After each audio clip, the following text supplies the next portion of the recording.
Anthony Dsilva from Asalna. आज actually सगळे nomination for Jilla Panchayat, scrutiny and last day of nomination झाले. Withdrawal झाले. Today was the withdrawal day. And for the statistics, what I have got, that total number of seats is approximately something 226, out of which Congress individually has contested 34 seats, Goa forward 7 seats. And what they call, especially the Goa forward chief, Vijay Bab Sardesai calls a friendly fight, that is at 2 places. So total cumulative becomes Congress is 36 and Goa forward 9 seats. Then comes BJP. BJP is total 40 seats individually and MGP 3 seats. So BJP and MGP, they don't have a friendly fight. Third comes the highest number of seats fielded by Aam Aadmi Party, 42 seats. RG with 30 seats, 226. Now, let me come first with respect to the number of seats that has been fielded. Congress has been saying all the time, for ages, that they are like a Doryo and that they have the full capacity and their block, booth, BLAs, everybody is in place in all the 50 constituencies. And they have the capacity, they are ready at any time to field, and that let only the elections be declared and that they will do the needful. But what I gathered is till the last date of nomination, Congress could not find candidates in at least 5 places. Leave aside the 7 separately fought by Go Forward. That's fine because there is an alliance. But 5 places has been left vacant. And now they claim that they are going to support independent candidates. Why? When you had enough capacity to field in every place and you're all set and prepared and just waiting for an election to be declared, I don't know why were such statements being just thrown into the air. That's number one. Number two, when all the goals, सगळे गोंयकारांक जाय आसलेले एकोटान दिलेले आनी हेका लागून हांवें एक चळवळ चालू केल्ली मार्चाचे 11th March. So it's almost, we can say, 10 months. Almost 10 months I had started this Mohim about coming together, united alliance. I don't understand. In spite of doing this homework with every party leader, what were the reasons? We'll need to introspect why this alliance could not be formed. Initially, yes, Barendisle, that all would come together. But the first one to either go out or was sidelined and thrown out was the Aam Aadmi Party. Of course, Jadna and Aam Aadmi Partyचे लिडराकडे विचारले, they also had their own whataboutery. ते म्हणाले आम्ही individual वचपाचे उलोवचे पयले we had also given a type of a deadline to come and form the alliance. much before even the election could be declared, which the Congress did not pay heed. And also the whataboutery is that Aam Aadmi Party people started accusing the Congress, saying that their Congress leader, much before even they could make such a statement, had already made a statement that Congress would go alone. So this whataboutery was going on. Fine. These are the teething problems. Then came the grand opposition alliance. Fine. Ami Goenkar wouldn't mind taking a little less, so accepted. But that also could not end in fruition. That also could not end in a fruitful alliance. Still we'll say, we took it in a pinch of salt. Finally, the alliance is supposed to have been with Congress and go forward. But again, we were disappointed. Disappointed because सगळ्यात म्हणटा आमी आमकां बीजेपीक घरा धाडूंक जाय. But सगळे आमी तांकां घरा धाडूंक जाय म्हणटाय आनी आमी आपआपल्या घरानूच न्हू घरच्या बाथरुमांनी टॉयलेटांनी आनी बेडरुमांनी लिपोवन आपआपली काणी घडटात. Everybody wants to write their own script. Now look at this place. All said and done about alliance. Fine. But look at this wonderful script the Congress and the Goa Forward has come up with. A new plot. Something called a friendly alliance. Wow. What is this friendly alliance? And why at Old Goa? Why in Koreas? Why in a place where the candidate we have an honest, sincere, hard-working activist of Goa? Why? Now the perception was made by Goa Forward that Congress is delaying the alliance. And so he need to carry on with his work. Fine, accept it. Everybody has the right to carry on. So the main bone of contention, the poison here, the Congress has to understand that it is you people because of whom this alliance has collapsed in a very bad shape. 8 months before, people like us have been telling the Congress what your ideology, what your system and methodology, we don't understand. What was the problem in coming together first? So that the teething problem, the discrepancies, the disagreements could have been sorted out. You will have a runway, as I said. There will be enough time to do coco meme and again come to the tables.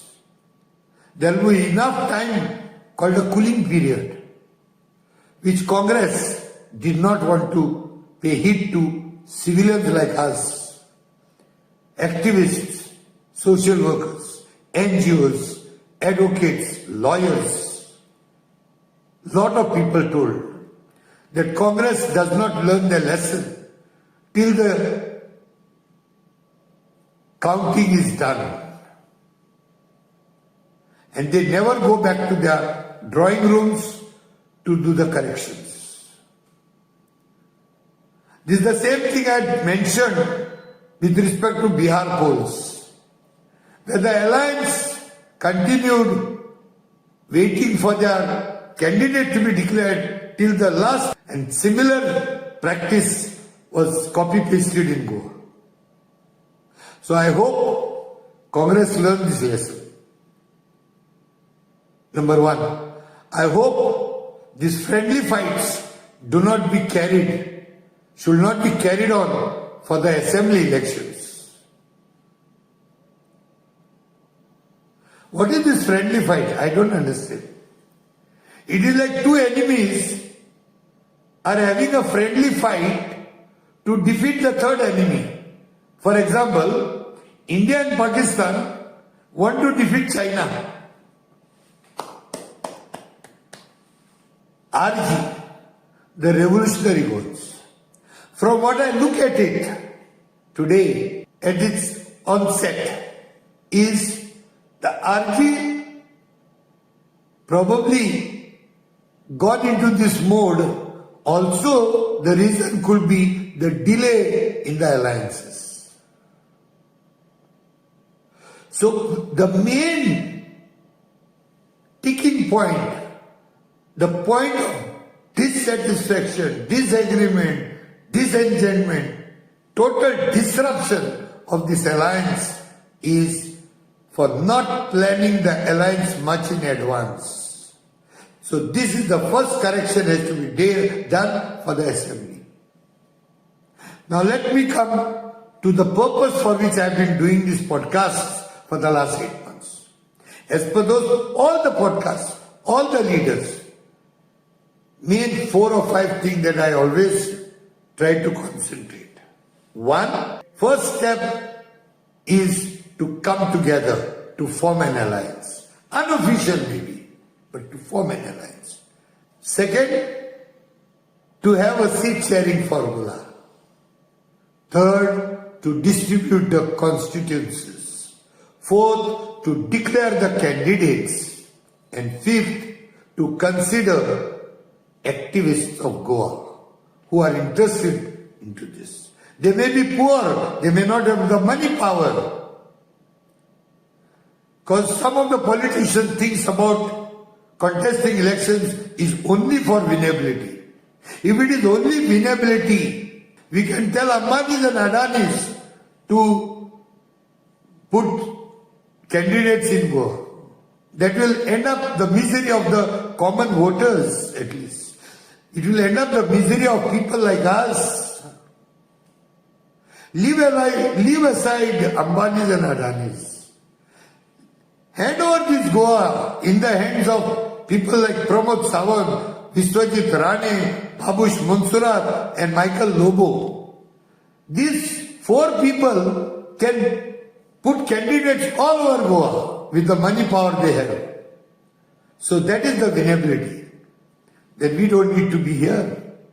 People like Glenn Cabral doesn't need to work anymore. He has been made the sacrificial lamb at the altar of this alliance between Congress and Goa Forward. What is the mindset? What was the engineering done? Congress is equally to be blamed along with Goa Forward. Goa Forward started their campaigning saying that they need to spread their party. Fine. Absolutely right. But then what Congress was doing? And then bring that poor, innocent, honest soul at the brink of the river and get him drowned? Why did Congress not keep your foot down? Suddenly you people pop up some candidates, then why is the Congress working people, Congress workers, their followers, their blocks, why are they needed?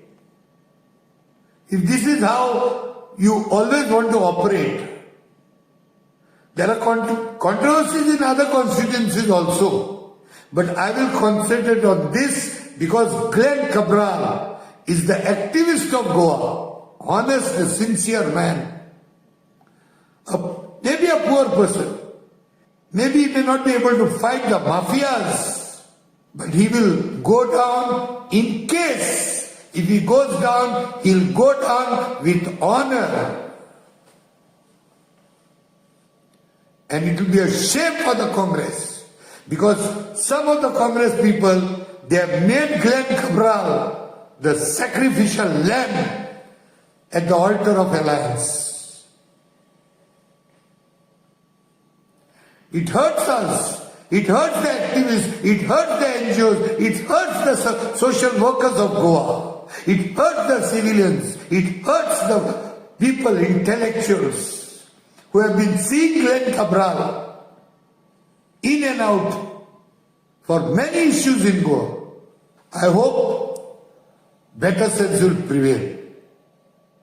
My purpose, I had no issue with the alliance not being formed for the Zilla, because my purpose was not the Zilla election. If you look into all the podcasts, my target is assembly. And God has given this as a blessing in disguise, the Zilla Panchayat elections. It's a blessing. So today we know where all things go wrong, how they go wrong, who does these things wrong, who are selfish people among all these party leaders. All these people need to mend their ways. We have good leaders among all these parties, but there are certain things these party leaders need to think twice. One activist, two activists, three activists out of 50. All these parties could not consider one.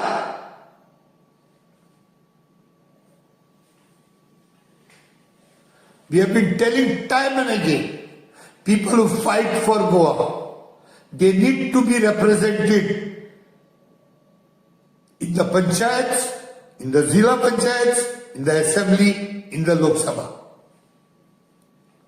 We will fight it out. We will fight it out. All the parties, whether it is Congress, Goa Forward, Aam Aadmi Party or RG, we all want you all to be united for the at least coming assembly elections. Because this Zilla Panchayat elections, as Swapnesh Babu had said, may not be of so much consequences with respect to the Goan demography totally. The Goan ethos, the Goan culture, the Goan law and order. But assembly will. And hence, let this be a precursor. Let this be the prelims. Let this be the semi-finals. And God has rightly given us this. I was asking God for an alliance in the assembly. But God has taught me a lesson by letting me to see and understand what is happening in Zilla Panchayat election, so that we can continue our fight for a better goal. For my Mankulya Goa, save it for us. Save for my future children. Dev Barkuru. Thank you very much.